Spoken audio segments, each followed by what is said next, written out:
बिस्मिल्लाहिर्रहमानिर्रहीम अस्सलाम वालेकुम डियर स्टूडेंट्स। आज के हमारे इस लेक्चर में हमने एक्सरसाइज 12 9 क्लास मैथ का हमारे पास क्वेश्चन नंबर 3 है। काफ़ी इंटरेस्टिंग दिलचस्प मज़ेदार क्वेश्चन हमारे पास आया है।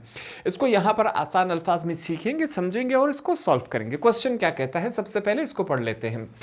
If two circle intersect each other at point A and B, then prove that the line passing through their centers will be right bisector of AB। अब इस क्वेश्चन को मैं आपके लिए आसान अल्फाज में बयान कर देता हूं। सबसे पहले हमने पढ़ा इफ टू सर्कल्स, तो हमें क्या अंदाजा हुआ कि हमने दो सर्कल बनाने हैं।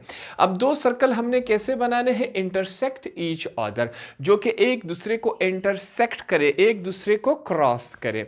अब यहां पर हमने पूरा सर्कल इंटरसेक्ट नहीं करवाना। अब देखिए हमारे पास एक सर्कल ये रहा, दूसरा सर्कल ये रहा।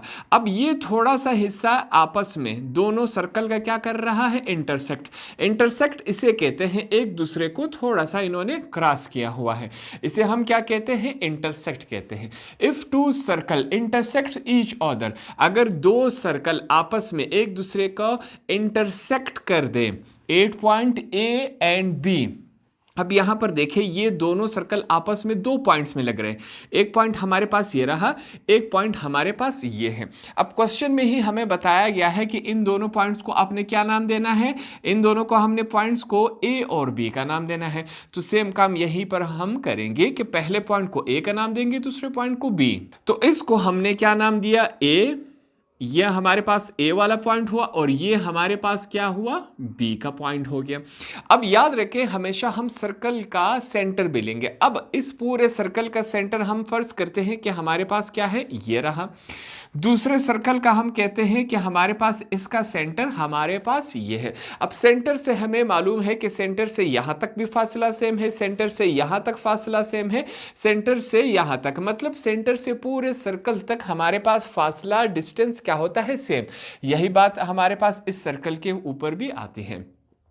अब हमने क्वेश्चन का थोड़ा सा हिस्सा मुकम्मल कर लिया। हमने दो सर्कल बना लिए जो कि एक दूसरे को इंटरसेक्ट कर रहे हैं।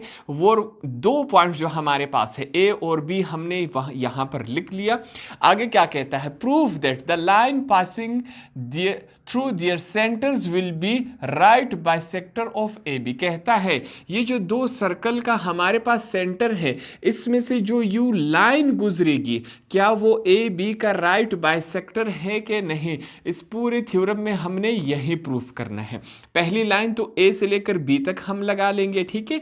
ये दोनों पॉइंट्स आपस में क्या कर रहे हैं, इंटरसेक्ट हो रहे हैं दो सर्कल्स का। ये लाइन हम इस वजह से लगाएंगे।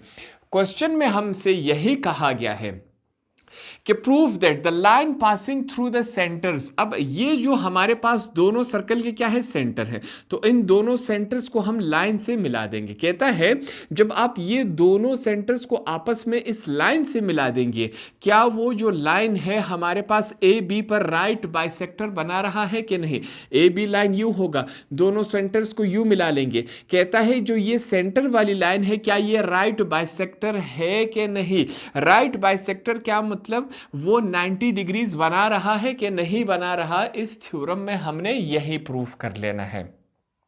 काफी इंटरेस्टिंग और आसान क्वेश्चन है। तो सबसे पहले हम क्या करेंगे, ए से लेकर बी तक हम क्या करेंगे, इस पॉइंट को आपस में हमने मिला देना है। तो हम स्केल की मदद लेंगे, गिवन में भी यही है। Circle with centres P and Q. अब हमने कहा सर्कल के दो सेंटर है, इनको क्या नाम दिया गया है, पी एंड क्यू का नाम दिया गया है। हम कहते हैं हमारे पास पी, इस वाले सेंटर को हम क्या नाम देंगे, पी का, और इस वाले सेंटर को हमने क्या नाम दिया, क्यू का नाम दे दिया।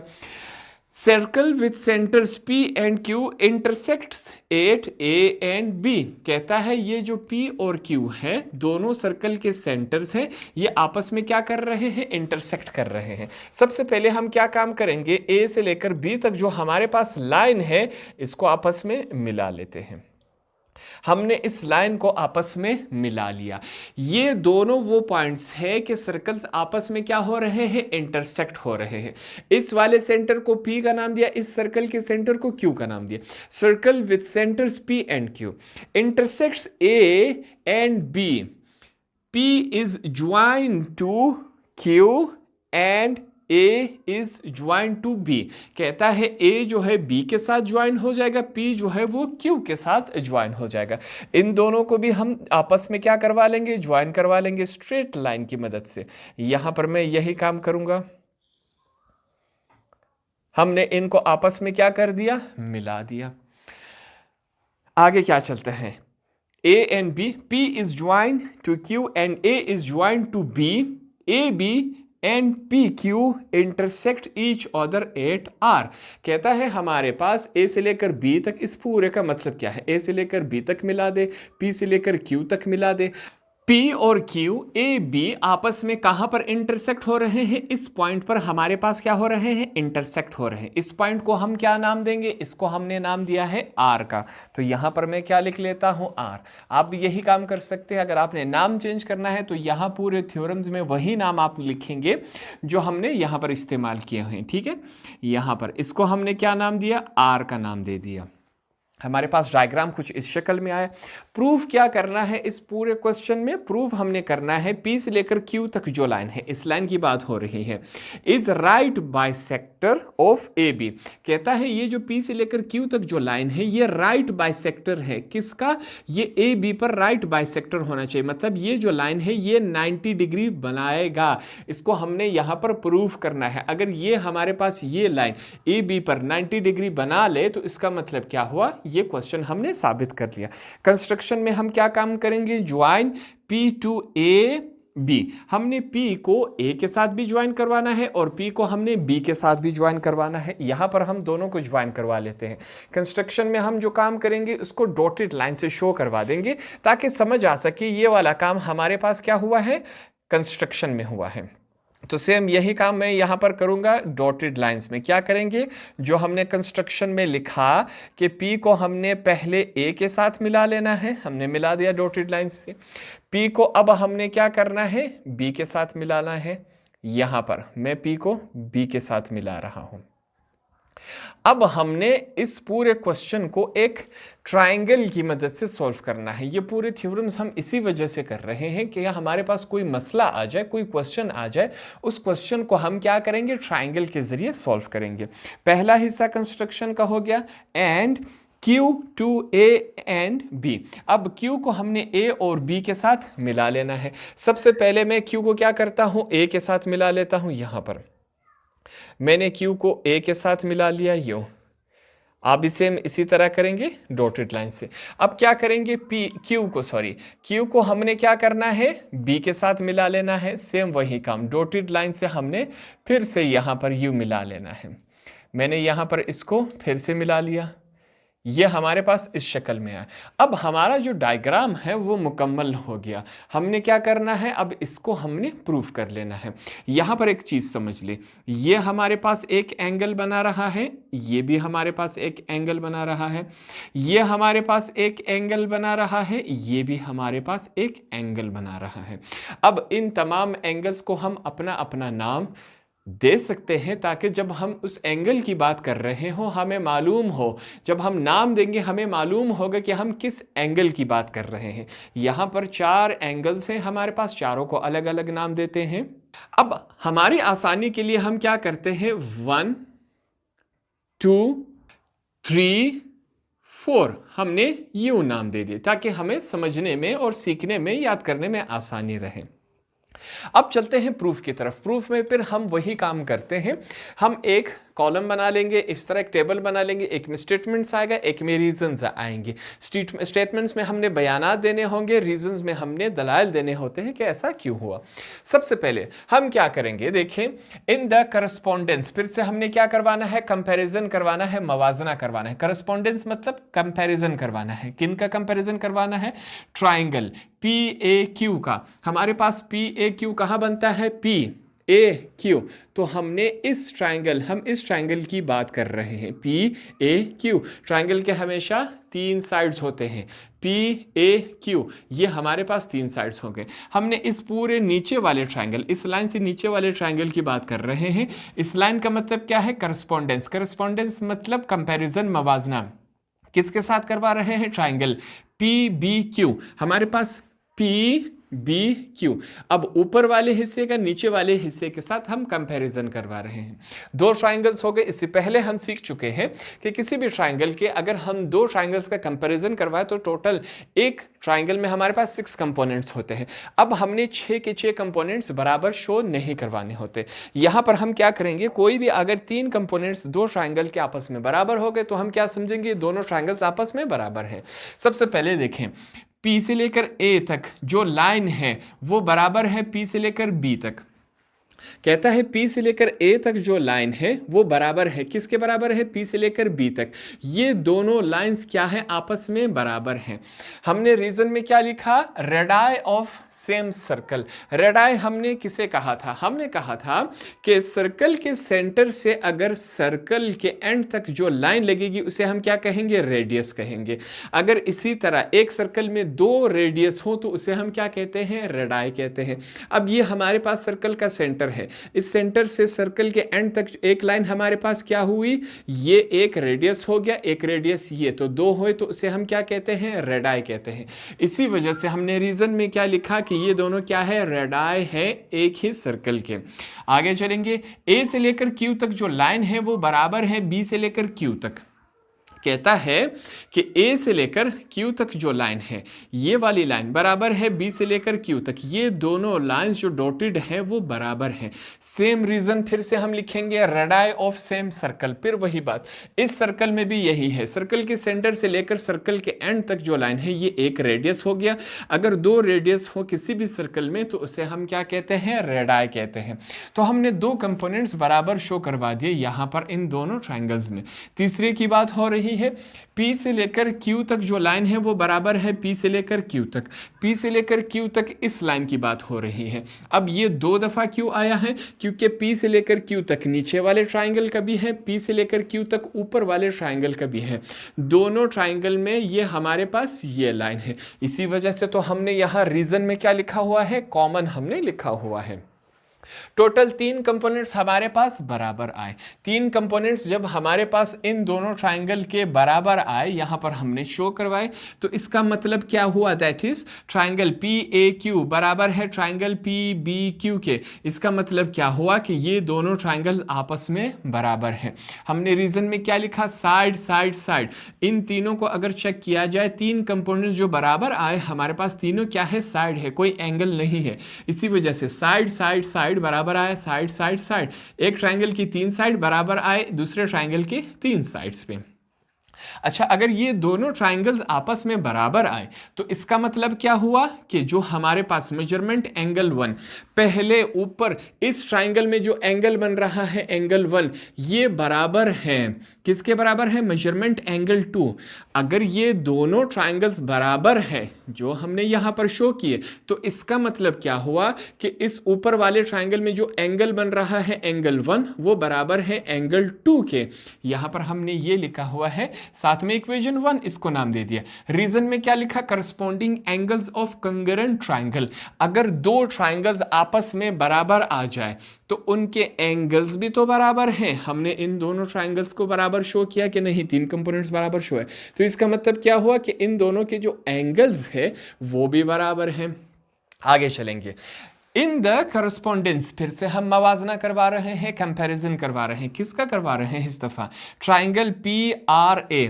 अब चेक करते हैं पी आर ए क्या बन रहा है। पी आर ए, हमारे पास ये जो हिस्सा है पी आर ए, इस ट्राइंगल की बात हो रही है। अब हम इसका कंपैरिजन करवा रहे हैं। इस लाइन का मतलब क्या है, करस्पॉन्डेंस। करस्पॉन्डेंस मतलब कंपैरिजन, मवाजना करवा रहे हैं। ट्राइंगल पी आर बी के साथ हम क्या करवा रहे हैं, मवाजना, पी आर बी। अब इस वाले हिस्से का इस वाले हिस्से के साथ हम कंपैरिजन करवा रहे हैं, पी आर बी। इसका, इस ट्राइंगल का हम कंपैरिजन किसके साथ करवा रहे हैं, पी आर ए के साथ करवा रहे हैं। तो यहां पर फिर से हमने क्या करना है, 3 कंपोनेंट्स दोनों ट्राइंगल्स में शो करवाने हैं बराबर। P से लेकर A तक जो लाइन है वो बराबर है, कहता है P से लेकर A तक जो लाइन है वो बराबर है, किसके बराबर है? P से लेकर B तक, ये वाली लाइन इसके बराबर है। क्यों बराबर है? क्योंकि भाई ये जो है सर्कल का सेंटर है, सर्कल का सेंटर अगर किसी भी तरफ हम चले जाएं, लाइन लगा ले, अगर यहाँ लगा ले और दूसरी यहाँ लगा ले, दोनों लाइंस आपस में क्या है? बराबर है। क्यों? क्योंकि वो सर्कल के सेंटर से ली गई हैं। तो इस वजह से यहाँ पर हमने यही लिखा। ये रीजन में हमने फिर से क्या लिखा? Radii of same circle. हमने कहा किसी भी सर्कल के सेंटर से अगर लाइन लगाई जाए सर्कल के एंड तक, उसे क्या कहते हैं? रेडियस। अगर यही रेडियस एक सर्कल में दो हो तो उसे क्या कहते हैं? रेडाई कहते हैं। आगे चलते हैं। मेजरमेंट एंगल 1 कहता है हमारे पास इस ट्राइंगल में, इस ट्राइंगल की बात हो रही है, इस ट्राइंगल में जो एंगल 1 है वो बराबर है, किसके बराबर है? मेजरमेंट एंगल 2, वो हमारे पास इस ट्राइंगल के 2 के बराबर है। रीजन में हमने क्या लिखा? From equation 1। ये बात हमने यहाँ ऊपर प्रूव की थी। अगर ये दोनों ट्राइंगल्स आपस में बराबर है तो उनके एंगल्स भी बराबर थे। यहाँ पर हमने वो इस्तेमाल कर लिया, ऊपर वाले हमने जो प्रूव किए थे। दो कंपोनेंट्स हो गए। आगे चलते हैं। P से लेकर R तक जो लाइन है वो बराबर है P से लेकर R तक। फिर से हमारे पास P से लेकर R तक ये वाली लाइन 2 दफा लिखी गई है। क्यों? क्योंकि P से लेकर R तक नीचे वाले ट्राइंगल का भी है, P से लेकर R ऊपर वाले ट्राइंगल का भी है। इस वजह से ये क्या है? कॉमन है। ये दोनों लाइंस भी बराबर है। रीजन में क्या लिखा हमने? कॉमन लिखा। हमने इन दोनों ट्राइंगल में 3 कंपोनेंट्स बराबर शो करवा दिए। तो इसका मतलब क्या हुआ कि ट्राइंगल PRA जो है वो बराबर है, किसके बराबर है? Triangle PRB। ये दोनों ट्राइंगल्स आपस में बराबर हैं। अब रीजन में क्या लिखेंगे? Side angle side. ये चेक कर, ये एक साइड है, ये एंगल है, ये साइड है, साइड एंगल साइड। एक ट्राइंगल का साइड एंगल साइड बराबर आया दूसरे ट्राइंगल के साइड एंगल साइड के। आगे चलते हैं। अगर ये दोनों ट्राइंगल्स आपस में बराबर आए तो इसका मतलब क्या है कि R से लेकर A तक जो लाइन है, R से लेकर A तक जो लाइन है, इस लाइन की बात हो रही है, वो बराबर है, किसके बराबर है? R से लेकर B तक। ये R से लेकर B तक इस लाइन के बराबर है। अगर ये दोनों ट्राइंगल्स आपस में बराबर है तो इसका मतलब क्या हुआ कि R से लेकर B तक ये जो लाइन है वो बराबर है R से लेकर A तक। ये दोनों लाइंस आपस में क्या है? इक्वल है, कंकरेंट है। इसको हमने क्या नाम दिया? इक्वेशन 2 का नाम दिया। रीजन में क्या लिखा? Corresponding sides of concurrent triangle. मतलब क्या हुआ? अगर दो ट्राइंगल्स आपस में बराबर हो तो उनके आमने सामने वाली लाइंस भी बराबर होंगी। हमने ऊपर वाले ट्राइंगल को नीचे वाले ट्राइंगल के साथ बराबर शो करवा दिया यहाँ पर। अगर ये दोनों ट्राइंगल्स आपस में बराबर है तो इसका मतलब ये वाली लाइन और ये वाली लाइन दोनों आपस में क्या है? बराबर है। आगे चलते हैं। अगर ये दोनों लाइंस आपस में बराबर है तो इसका मतलब क्या हुआ? मेजरमेंट एंगल 3, एंगल 3 की बात हो रही है। अगर ये दोनों लाइंस बराबर है तो इसका मतलब क्या हुआ कि जो एंगल 3 है वो बराबर है एंगल 4 के। यहां पर हमने यही बात लिखी, मेजरमेंट एंगल 3 इज कंकरेंट, बराबर है मेजरमेंट एंगल 4 के। अगर ये दोनों ट्राइंगल्स बराबर है तो इनके एंगल्स भी तो बराबर हैं। इसी वजह से हमने 3 एंगल को बराबर लिया 4 के। यहाँ पर हमने लिखा, इसको इक्वेशन नंबर 3 का नाम दिया। रीजन में हमने क्या लिखा? Corresponding sides of concurrent triangle. अगर दो ट्राइंगल्स आपस में बराबर होंगे तो उनके, यहाँ पर आपने क्या लिखना है? एंगल्स, ठीक है, साइड्स नहीं है, यहाँ पर एंगल है। Corresponding angles of concurrent triangle. अगर दो ट्राइंगल्स आपस में बराबर आ जाए तो उनके एंगल्स भी हमेशा क्या होंगे? बराबर होंगे। ये हमने रीजन में लिखा। यहां तक आप लिख ले, मेरे पास स्पेस कम है, इसको मैंने मिटा के आगे चले जाना है। ये वाला हिस्सा जो है आपने उसी के नीचे करते जाना है। मेरे पास स्पेस नहीं था, इस वजह से मैंने उसे मिटाकर यहां पर ये कर लिया। अब आगे हम क्या लिखेंगे? बट में क्या लिखेंगे कि जो मेजरमेंट एंगल 3 है उसको अगर प्लस करवाया जाए मेजरमेंट एंगल 4 को, इन 3 और 4 इन दोनों एंगल्स को अगर आपस में ऐड करवाया जाए, जमा करवाया जाए, तो ये क्या बना रहे हैं? 180 डिग्रीज बना रहे हैं। रीजन में क्या लिखेंगे? सप्लीमेंट्री एंगल्स लिखेंगे। याद रखें, जहां पर 90 डिग्रीज बन रहा हो वहां पर हम क्या कहते हैं? सप्लीमेंट्री एंगल्स है।